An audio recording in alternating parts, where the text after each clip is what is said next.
Welcome back to this topic of tough conversations. If this is the first time that you're coming across my YouTube channel, welcome. It's so lovely to have you here. I have been chatting about tough conversations over the last couple of weeks, and I feel this is a really important aspect to address for most people because most of us keep quiet, most of us keep the peace. We don't want to rock the boat. It feels really uncomfortable to step into this space. And I know that having tough conversations is full of anxiety. So I hope that this series helps you to become a little bit clearer on how you can find the courage, leaning into your vulnerability and having these difficult conversations. Today, I want to share with you a script on how to have these tough conversations. Now, when I say a script, I'm not expecting you to sit there with your little piece of paper and read exactly what it is that you've written down. But in order to gain clarity around what it is that you're going to say, it's good to know what to say. And I think this is one of the issues that comes up a lot of the times with my clients is, what do I actually say? I don't know how to verbalize what is going on for me. And it's twofold in this situation because I feel that one, it is very anxiety driven. There's a lot of fear around this, and I spoke about that in my last video, but also I don't really know what to say. I don't know how to communicate this without upsetting the other person. So you can see that tough conversations is quite heavy. It's emotionally driven, and there's a lot of work that needs to go on behind the scenes before you have tough conversations, and I've spoken about that in one of my videos. But today is about, what do I actually say? How do I go about communicating what is not okay for me?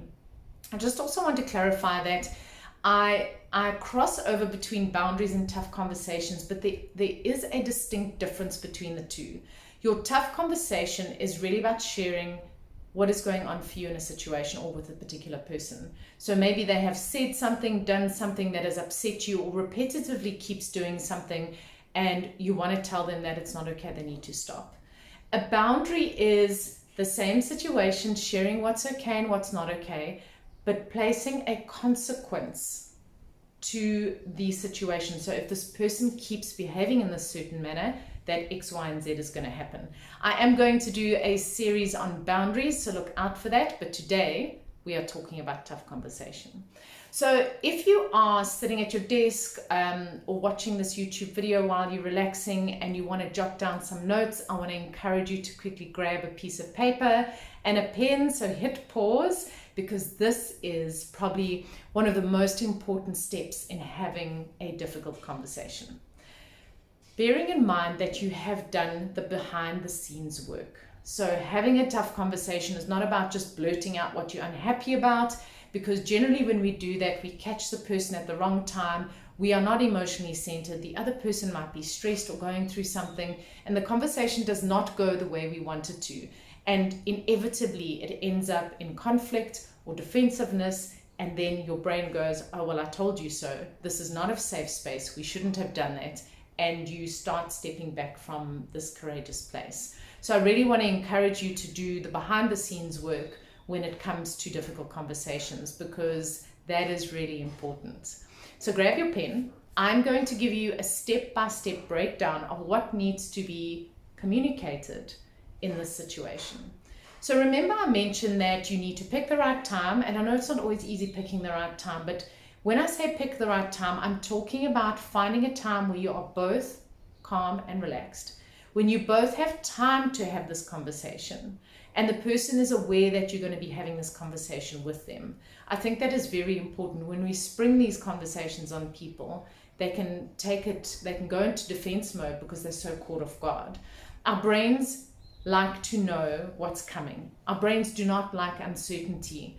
And so it'll quickly jump to its own conclusions, and the conversation won't go the way that you're hoping it would go. So really pick your time, share with the person that you would like to have this conversation. So say to them, hey, do you have a moment for me this afternoon or tomorrow or this weekend? There's something really important I'd like to discuss with you that's been on my mind. Let me know what time what day works best for you. And that person then has an opportunity to say, okay, fantastic, we can chat tomorrow or on the weekend. Or they may go, oh, what's up? Talk to me. And if the moment arises and it feels good and you will have the opportunity to hash it out, then take that opportunity. But if it is not good, the person is stressed, you're not ready, then say to them, I'd prefer if we can chat tomorrow, if that's okay, when we're both in a bit of a calm space and when we both have time. All right. So once you've requested this conversation with this person, you both sit down and you initiate the conversation because you are the one that has to have this difficult conversation. Remember, you have now already done your emotional check-in before you've entered the room. So emotional check-in being, what am I feeling? What do I need to shift? What can I do to help shift that? And generally breathing, any breathing technique is really, really fantastic. So I'm going to share 2 breathing techniques with you today that you can practice. And this is for anything when you'll be feeling stressed or anxious, you can practice these breathing techniques. So the one is a box breathing technique. And I'm going to geek out here a little bit because I love the neuroscience behind box breathing. And the Navy SEALs actually utilize this box breathing before they go into combat. So that says to me that this really works. It really calms down that emotional brain. It really calms down that nervous system. So taking us out of that fight, flight, freeze into a rest and digest, a calmer state. So you can really communicate what it is you want to share. So box breathing is pretty much breathing in the shape of a box. You're going to inhale for 4, hold for 4, exhale for 4, and hold for 4. And you do that for 5 to 10 rounds, depending on if breathing is something that you practice. If it's not, the minute you get lightheaded, I want to encourage you to stop. Obviously, do not do this while you're driving and you get lightheaded. But it's inhaling 1, 2, 3, 4, holding 1, 2, 3, 4, exhaling 1, 2, 3, 4, hold 1, 2, 3, 4. Really simple. You can practice this at any point, and especially before you're going into these difficult conversations. The next type of breathing is deep belly breathing. And most of us in the world that we live in are breathing in the top end of our lungs. So it's quite a shallow breath. When we're breathing shallowly, it sends our body into, okay, there's a problem here, our heart rate increases, we start feeling sweaty palms, and we feel like we need to fight, flight, or freeze. That's because we're breathing shallowly in our upper lungs. What we don't do is our beautiful lungs goes all the way down to the bottom of our rib cages. So I actually want you to feel, where is the bottom of your rib cage? Can you feel those floating ribs there? For those who did biology in school, can you feel those floating ribs?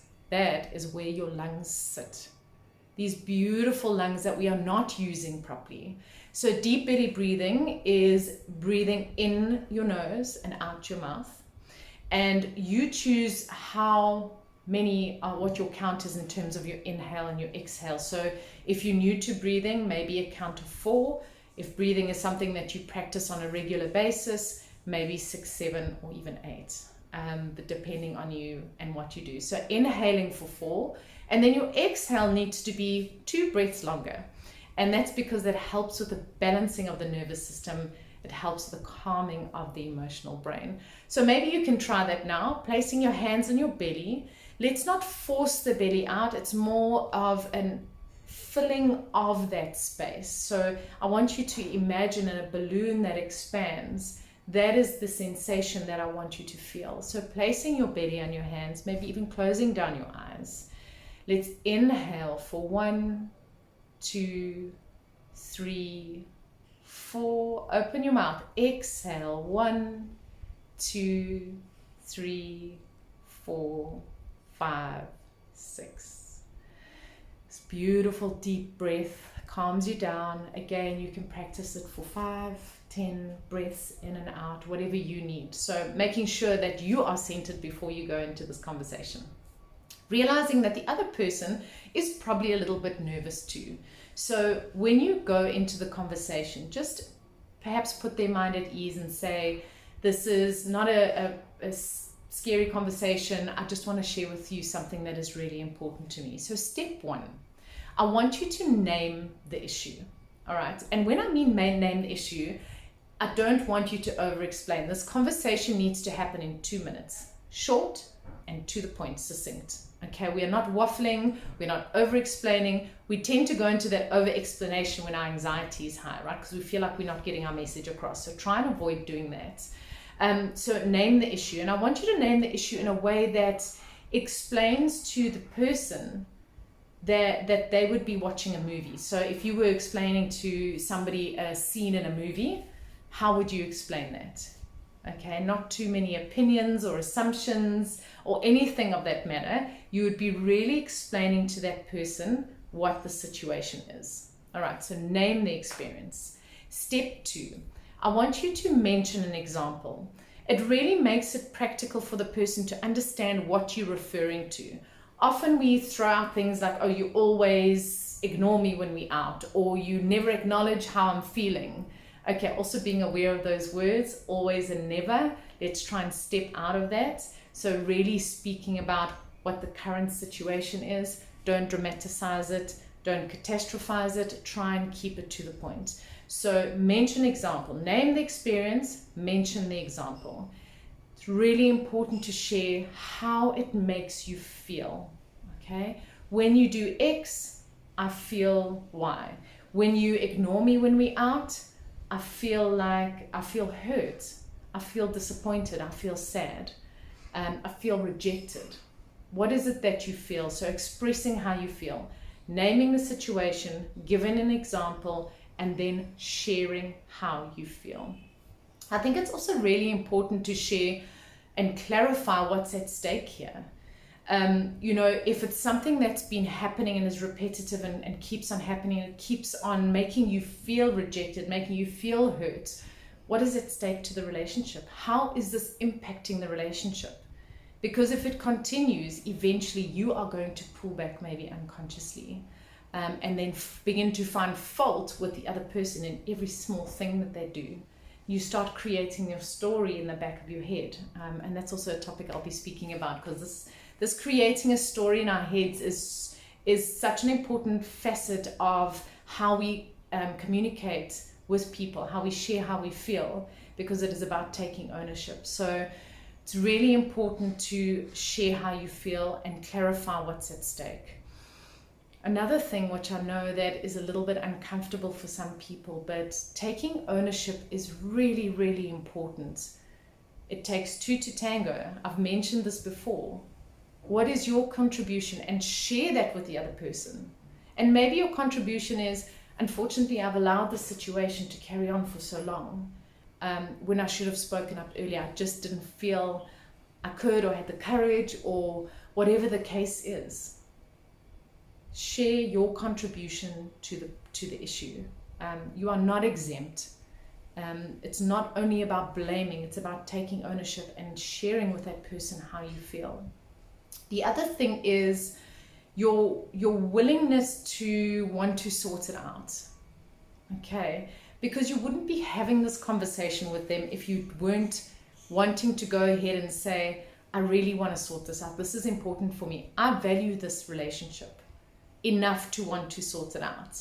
So sharing with them that it's important that you come to an agreement, to an understanding, and try and get a balance, or try and get clarity on what's happening for you. And the last point is giving them an opportunity to respond. Okay, it's always important to hear the other person's perspective. Now, this is a perfect opportunity for you to practice your emotional intelligence, because it's about regulating your emotions in that moment, which is sometimes really hard. Sometimes we get triggered by something and we get defensive and angry and we start saying things that we don't mean. But really do an emotional check and really understand, like, if you get really angry quickly, how it feels. So I'll give an example in my life. When I get super duper angry, when I go from 0 to 100, I get prickly in the back of my neck and my ears get super hot. My heart races, my hands get clammy. That is my sign to say, Candace, the conversation needs to stop. You need to remove yourself from the situation. Okay, so really understanding that. Try not get defensive. Try and shift that mindset from defensiveness to curiosity. How can I gain a deeper understanding of what this person's doing, or their viewpoint, or their perspective? Perspective taking is quite a great skill to have. If you can stop and see something from another perspective and understand it, and maybe not necessarily understand it, but just seeing it from another perspective. So you could even go as far as to say, I'm not quite understanding what you're saying. Is there another way you can explain this to me? Can you give me an example? You know, curiosity is key in this conversation. So I hope those points have guided you on your tough conversation script.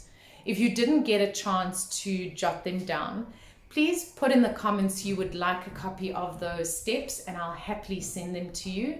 They are really powerful, and they can really help you have an open conversation. And remember that when we begin to step into our courage, because courage is contagious, we begin to show others how to do the same. And I have personally experienced that within the closest relationships in my life, within my family. It has taken some time, but it has allowed the other person to also be courageous in sharing how they feel. And that relationship right now is the strongest that it can ever be. So please trust me when I say, when you drop that pebble in the ocean or in the water, in the lake, the ripple effects that it has on the people around you is really profound, because you were able to step into your courage. You were able to lean into your vulnerability. You were able to take that opportunity to share how you feel. So I really hope that helps. I hope that's given you some guidance. If you have any questions or comments, please pop them below. I'm happy to answer anything. Have a beautiful day. Thank you for joining me, and we'll see you next time.